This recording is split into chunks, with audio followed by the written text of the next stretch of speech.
Hello everyone. आज हम करेंगे ऑक्सीडेशन एंड रिडक्शन रिएक्शंस। पिछली वीडियोस में हम देख चुके हैं टाइप्स ऑफ रिएक्शंस, जिसमें कॉम्बिनेशन, डिस्प्लेसमेंट, डबल डिस्प्लेसमेंट और डिकम्पोजिशन रिएक्शंस शामिल हैं। उनके अलावा हमारे पास थे एक्सोथर्मिक रिएक्शन, एंडोथर्मिक रिएक्शन और प्रेसिपिटेशन रिएक्शन। अब हम देखेंगे ऑक्सीडेशन रिएक्शन और रिडक्शन रिएक्शन। ऑक्सीडेशन और रिडक्शन क्या होता है? पहले तो एक्टिविटी 1.1 से शुरू करते हैं। 1.1 एक्टिविटी कह रही है कि आप कॉपर पाउडर लो, कॉपर पाउडर लो, उसे आप हीट करो। आप उसे हीट करोगे तो क्या होगा? हीट के लिए हमने O2 यूज़ किया है, तो वो ऑक्सीडाइज हो जाएगा, मतलब एडिशन ऑफ ऑक्सीजन हो जाएगी।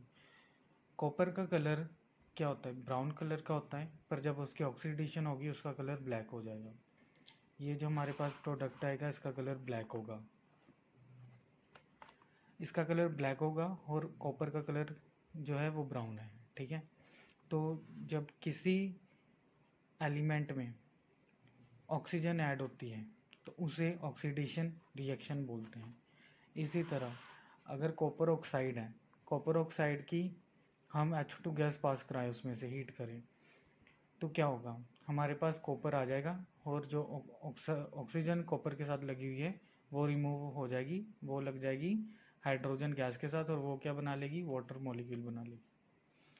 तो इससे क्या हो गया? ऑक्सीजन रिमूव होगी। ऑक्सीजन रिमूव होगी तो क्या हो गया? रिमूवल ऑफ ऑक्सीजन क्या होगा? फिर रिमूवल ऑफ ऑक्सीजन होगा रिडक्शन। तो ये लिखा भी हुआ है कि ऑक्सीडेशन क्या है? If a substance gains oxygen during a reaction it is said to be oxidised. ठीक है, और रिडक्शन का क्या लिखा हुआ है? रिडक्शन है if a substance loses oxygen during a reaction it is said to be reduced. किसे कहेंगे रेड्यूस और ऑक्सीडाइज? ये तो रिएक्शन हो गया, एडिशन ऑफ ऑक्सीजन और रिमूवल ऑफ ऑक्सीजन। पर ऑक्सीडाइज्ड और रेड्यूस्ड किसे कहेंगे? उस सब्सटेंस को कहेंगे जिसके साथ ऑक्सीडेशन और रिडक्शन हुई है। जैसे अगर कॉपर की बात करें, कॉपर क्या है? वो क्या हो रहा है? ऑक्सीडाइज हो रहा है। ठीक है, तो अगर मैं ये रिएक्शन तो ऑक्सीडेशन रिएक्शन है, लेकिन अगर मुझे बताना होगा कि कौन सा एलिमेंट ऑक्सीडाइज हो रहा है तो वो कॉपर हो रहा है। ठीक है, क्योंकि ये कॉपर के साथ ऑक्सीजन ऐड होके कॉपर ऑक्साइड बना रही है। ठीक है, इसी तरह अगर हम कॉपर ऑक्साइड की बात करें, हाइड्रोजन गैस जब पास कराएंगे तो कॉपर ऑक्साइड यहाँ पर रेड्यूस हो रहा है टू कॉपर। ठीक है, तो ये यहाँ पर एक बार लिख लेते हैं, कॉपर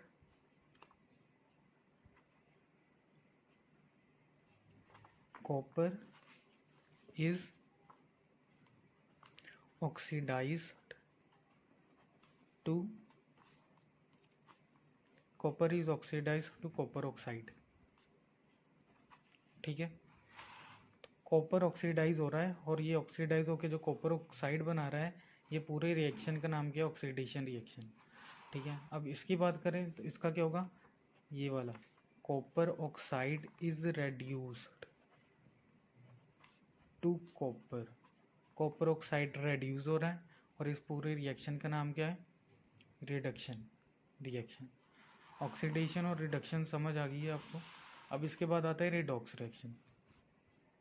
रेडॉक्स रिएक्शन क्या होता है? जब किसी भी रिएक्शन में ऑक्सीडेशन और रिडक्शन साइमल्टेनियसली अकर हो, साइमल्टेनियसली अकर हो, तो उसे हम क्या कहेंगे? Redox reaction. The reaction in which oxidation and reduction occur simultaneously is called redox reaction. कैसे होगा? जैसे अगर हम कॉपर ऑक्साइड में जब हाइड्रोजन गैस पास कराएंगे तो क्या होगा? कॉपर ऑक्साइड से वो रेड्यूस होके हमारे पास क्या बना देगा? कॉपर। और अगर हाइड्रोजन की बात करें तो वो क्या हो जाएगा? वो ऑक्सीडाइज होके वाटर मॉलिक्यूल बना देगा। तो हमने पहले ही बताया था ऑक्सीडेशन क्या होती है? एडिशन ऑफ ऑक्सीजन, और रिडक्शन क्या होती है? Removal of oxygen. अगर आप देखो कॉपर ऑक्साइड में से यहाँ पर ऑक्सीजन क्या होगी? ओ मॉलिक्यूल, ओ एटम हट गया यहाँ से, तो इसकी रिडक्शन हो गई है। अगर H2 की बात करें तो यहाँ पर पहले वो नहीं था इसके साथ, अब ऑक्सीडेशन के बाद क्या हो गया? H2O बन गया, वाटर मॉलिक्यूल बन गया, O लग गया इसके साथ, तो ये इसकी ऑक्सीडेशन हो गई है। Some more examples of redox reaction आप देख रहे हैं, जैसे कि यहाँ पर लिखा है जिंक ऑक्साइड। रिएक्ट किसके साथ कर रहे हैं, कार्बन के साथ। हमारे पास क्या बन रहा है प्रोडक्ट साइड पे, जिंक और कार्बन मोनोऑक्साइड। अगर इसका देखा जाए तो कार्बन क्या हो रहा है, ऑक्सीडाइज, क्योंकि एडिशन ऑफ ऑक्सीजन हो रहा है उसमें। अगर हम जिंक ऑक्साइड की बात करें तो वो रेड्यूस हो रहा है, किसमें रेड्यूस हो रहा है, जिंक, क्योंकि रिमूवल ऑफ ऑक्सीजन हो रहा है।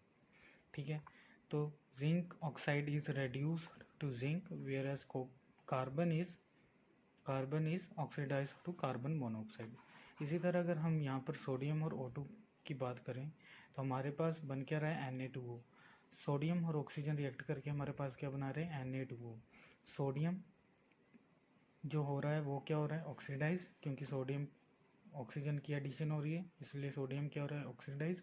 वेयर इज O2 क्या हो रहा है, O2 क्या हो रहा है रेड्यूस हो रहा है। बन तो हमारे पास यही रहा है ना प्रोडक्ट में, और रिएक्टेंट साइड पे दो है, तो दोनों को एक्सप्लेन करना है। हम देखें हमारे पास सोडियम में एडिशन ऑफ ऑक्सीजन हो रही है, इसलिए वो ऑक्सीडाइज हो रहा है। वेयर एज O2 में क्या हो रहा है, ऑक्सीजन का एक मॉलिक्यूल कम हो रहा है। ठीक है, ये यहाँ पर समझाया भी है। Na2O दो मॉलिक्यूल है Na2O के, क्या हो रहा है, पहले जहाँ पर O का बॉन्ड था वो टूट के अब क्या बन रहा है, वो सोडियम के साथ बॉन्ड बना रहा है। सोडियम में तो एडिशन ऑफ ऑक्सीजन हो ही रही है, पर जो O2 का मॉलिक्यूल था उससे क्या हो रही है, एक ऑक्सीजन रिमूव हो रही है, जिसकी वजह से रिमूवल ऑफ ऑक्सीजन इसमें से हो गया, और इसका क्या हो रहा है रिडक्शन हो रही है। तो sodium is Na is oxidized to Na2O, whereas O2 is reduced to Na2O। ठीक है, अब अगली एग्जांपल है MnO2 plus 4HCl gives MnCl2 plus 2H2O plus Cl2। अब जो ये एग्जांपल है इसमें हम हाइड्रोजन की देख रहे हैं एडिशन और रिमूवल। अगर हम यहाँ पर बात करें तो Mn होता है मैग्नीज, Mn होता है मैग्नीज, इसकी चार्ज होता है +4। इस वाले कंपाउंड में इसका चार्ज जो है वो है +4। ठीक है, और हम HCl से रिएक्ट करें एसिड के साथ, हमारे पास MnCl2 बनेगा और H2O और Cl2 बनेगा।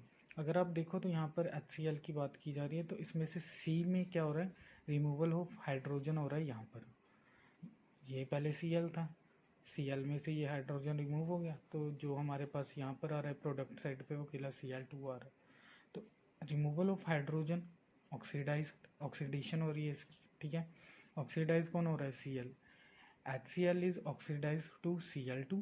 और अगर MnO2 की बात करें तो MnO2 में क्या हो रहा है, रिमूवल ऑफ ऑक्सीजन हो रहा है। रिमूवल ऑफ ऑक्सीजन क्या होगा, रिमूवल ऑफ ऑक्सीजन होगा रिडक्शन, बना क्या रहा है MnCl2।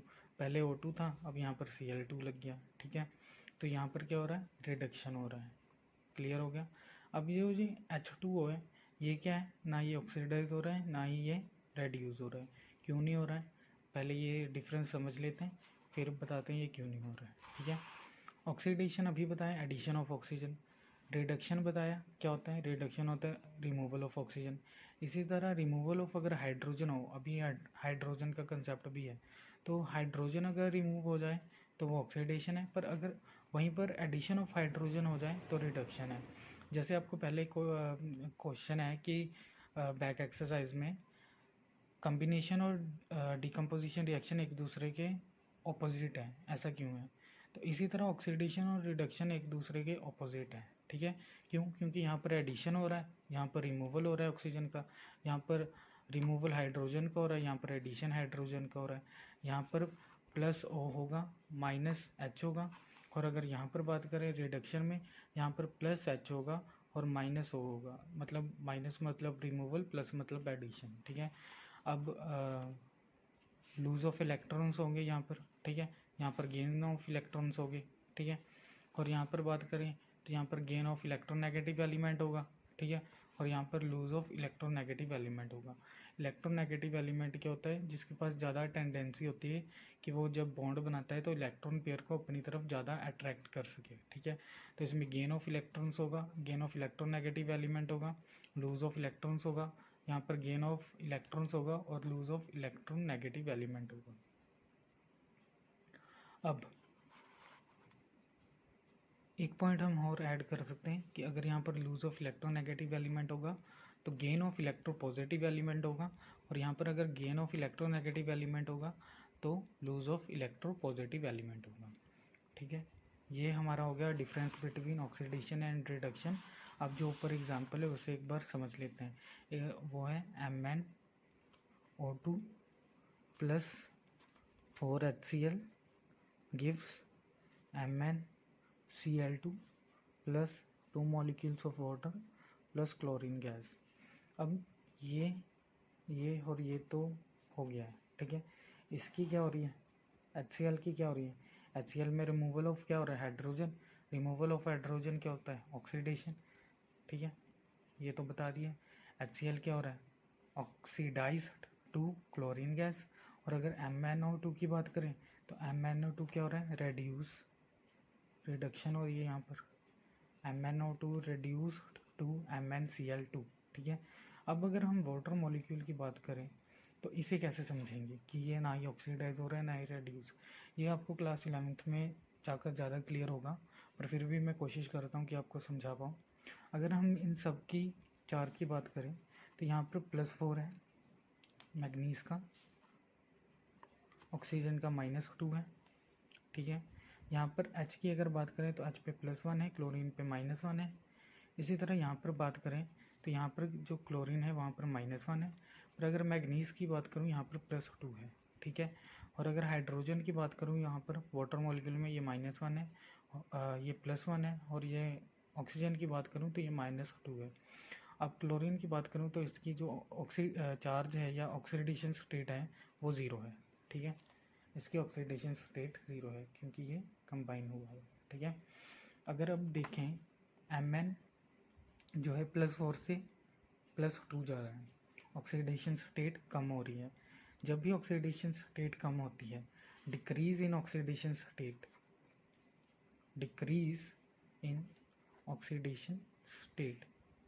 तो उसे हम रिडक्शन कहते हैं। अगर इंक्रीज इन ऑक्सीडेशन स्टेट हो तो हम उसे ऑक्सीडेशन कहते हैं, ऑक्सीडेशन रिडक्शन, ठीक है। अब आप देख रहे हो +4 से क्या जा रहा है, +2, ऑक्सीडेशन स्टेट में डिक्रीज आ गया तो ये रिडक्शन है। और इसी तरह अगर मैं क्लोरीन की बात करूं तो ये -1 से 0 की तरफ जा रहा है, मतलब क्या हो रहा है, इंक्रीज होगा तो क्या हो रहा है, ऑक्सीडेशन, ठीक है। अगर मैं वहीं पर हाइड्रोजन और ऑक्सीजन की बात करूं, यहाँ पर ऑक्सीडेशन पे जो चार्ज है, ऑक्सीडेशन नंबर है या वो है -2, और यहाँ पर भी क्या है, -2। अगर यहाँ पर हाइड्रोजन की बात करूँ यहाँ पर क्या है, +1, तो और यहाँ पर हाइड्रोजन की बात करूँ तो उस पर भी क्या है, ऑक्सीडेशन नंबर +2। तो यहाँ पर वाटर मॉलिक्यूल को कुछ नहीं हो रहा है, ना ही वो ऑक्सीडाइज हो रहा है ना ही रेड्यूस हो कौन रहा है, MnO2 किस में रेड्यूस हो रहा है, MnCl2 में। और HCl जो है वो क्या हो रहा है, HCl क्या ऑक्सीडाइज हो रहा है क्लोरीन गैस में। तो ये थी आपकी ऑक्सीडेशन और रिडक्शन की बुक वाली एग्जांपल्स की क्लैरिफिकेशन। ये बच्चों को बहुत डाउट रहता है कि ये वाटर को क्यों नहीं इन्होंने बताया ऑक्सीडेशन रिडक्शन हो रही है कि ऑक्सीडेशन हो रही है, क्योंकि उसकी हो ही नहीं रही है। क्यों नहीं हो रही है वो 11th में आपको समझ आएगा। जो मैंने अभी आपको समझाया वो 11th का एक छोटा सा टॉपिक है। उम्मीद करता हूँ आपको यहाँ तक समझ आया होगा। अब आगे बात करेंगे हम इफ़ेक्ट्स ऑफ ऑक्सीडेशन। ऑक्सीडेशन हमारे लिए उसके कुछ बैड इफ़ेक्ट्स हैं हमारे लिए, तो देखते हैं क्या है। पहला तो है कोरिजन, दूसरा है रेंसिडिटी। कोरिजन क्या होता है, जब कोई मेटल उसके सराउंडिंग में जो सब्सटेंस होते हैं, जैसे कि मॉइस्चर होता है, एसिड होता है या कुछ और केमिकल्स वगैरह होते हैं, उनसे जब वो रिएक्ट करता है या उनके द्वारा अटैक उस पर होता है, ठीक है, तो उससे क्या, वो क्रोड हो जाता है, वो ख़राब होना शुरू हो जाता है। उस प्रोसेस को बोलते हैं कोरिजन, ठीक है। जैसे अगर हम आयरन की बात करें तो आयरन अगर एटमॉस्फेयर में फ्री रहेगा, मतलब ऐसे उसे पेंट वगैरह करके नहीं रखेंगे तो उसे जंग लग जाता है। तो मतलब रस्टिंग क्या है, कोरिजन ही है, ठीक है। अब रेंसिडिटी की बात करें तो रेंसिडिटी क्या होता है, जब फैट और ऑयल्स जब फूड में होती हैं, जब वो ऑक्सीडाइज हो जाती हैं तो उनका स्मेल और टेस्ट चेंज हो जाता है। उससे हम बोलते हैं कि वो रेंसिड हो चुकी है, और इसी को हम रेंसिडिटी कहते हैं। इसे खाने को रेंसिड होने से बचाने के लिए, उसका टेस्ट और स्मेल चेंज होने से बचाने के लिए हम क्या करते हैं, उसे एयर टाइट कंटेनर्स में रखते हैं, या फिर नाइट्रोजन गैस जो फ्लश करते हैं बैग्स में, चिप्स वगैरह की बैग्स में नाइट्रोजन गैस को फ्लश करते हैं, जिससे कि वो रैंसिड ना हो, उनका स्मेल और टेस्ट चेंज ना हो, या फिर हम रेफ्रिजरेटर्स में रखते हैं, ठीक है। इससे रैंसिडिटी से हम फूड को बचा सकते हैं, रैंसिड होने से उनका स्मेल और टेस्ट नहीं चेंज होगी, क्योंकि जो भी हम खाते हैं उसमें फैट्स और ऑयल्स होते हैं, तो वो ऑक्सीजन के साथ रिएक्ट करके ऑक्सीडाइज हो जाते हैं, ठीक है, जिसकी वजह से हमारे खाने का टेस्ट और स्मेल चेंज हो जाती है। अब जो कोरोजन है उसकी कुछ मतलब बैड इफ़ेक्ट्स है। वो क्या करता है, हमारी बिल्डिंग्स वगैरह जो भी हमारे मतलब मेटल से बना हुआ मटेरियल होता है उसे ख़राब करना शुरू कर देता है, जिसे हम कहते हैं क्रोड करना शुरू कर देता है। उसे हमें सही रखने के लिए हम क्या करते हैं, पेंट वगैरह अप्लाई करते हैं, ठीक है, बचाने के लिए कोरोजन से। तो ये जो कोरोजन है ना, ये इसका बैड इफ़ेक्ट है हमारे मतलब डे टू डे लाइफ में। अब इसके बाद हम कर रहे हैं इसकी बैक एक्सरसाइज। अब हम एक्सरसाइज करेंगे पेज नंबर 13 की। अभी हमने कोरोजन और रेंसिडिटी के बारे में पढ़ा है, अब हम पढ़ेंगे बैक एक्सरसाइज के क्वेश्चंस। पहला क्वेश्चन है कि why does the colour of copper sulphate solution changes when an iron nail is dipped in it. जब हमने डिस्प्लेसमेंट रिएक्शन किया था तो हमने देखा था कि जब आयरन नेल को हम कॉपर सल्फेट सोल्यूशन में डालते हैं तो वो क्या करता है, कॉपर को डिस्प्लेस करके सल्फेट के साथ FeSO4 बना लेता है, जिसकी वजह से आयरन नेल जो कि शाइनी कलर की होती है, सिल्वर कलर की, उसका कलर जो है वो ब्राउन कलर में चेंज हो जाता है, और जो कॉपर सल्फेट सोल्यूशन का कलर होता है वो भी चेंज हो जाता है, वो फेड हो जाता है, वो फीका हो जाता है। तो ये क्यों होता है, ये होता है डिस्प्लेसमेंट रिएक्शन की वजह से। क्यों? क्योंकि कॉपर सल्फेट सोल्यूशन से आयरन रिमूव करके आयरन सल्फेट बना लेता है और कॉपर को रिमूव कर देता है। तो यही लिखा है, the colour of copper sulphate solution changes when an iron nail is dipped in it because iron displaces copper from copper sulfate solution and becomes iron sulfate। तो यही आपको लिखना है। दूसरा क्वेश्चन है कि give an example of double displacement reaction. उन्होंने लिखा है other than given in the book. तो lead nitrate plus potassium iodide gives potassium nitrate plus lead iodide, ठीक है। तो लेड और पोटेशियम क्या करेगा, आपस में आयंस एक्सचेंज होंगे, क्या बन जाएगा हमारे पास, पोटेशियम नाइट्रेट बन जाएगा और लेड आयोडाइड बन जाएगा। अब मैंने पहले इनका नाम लिख दिया है, इनका अब हम सिंबल फॉर्मूला बनाएंगे। लेड का होता है Pb, नाइट्रेट का होता है NO3।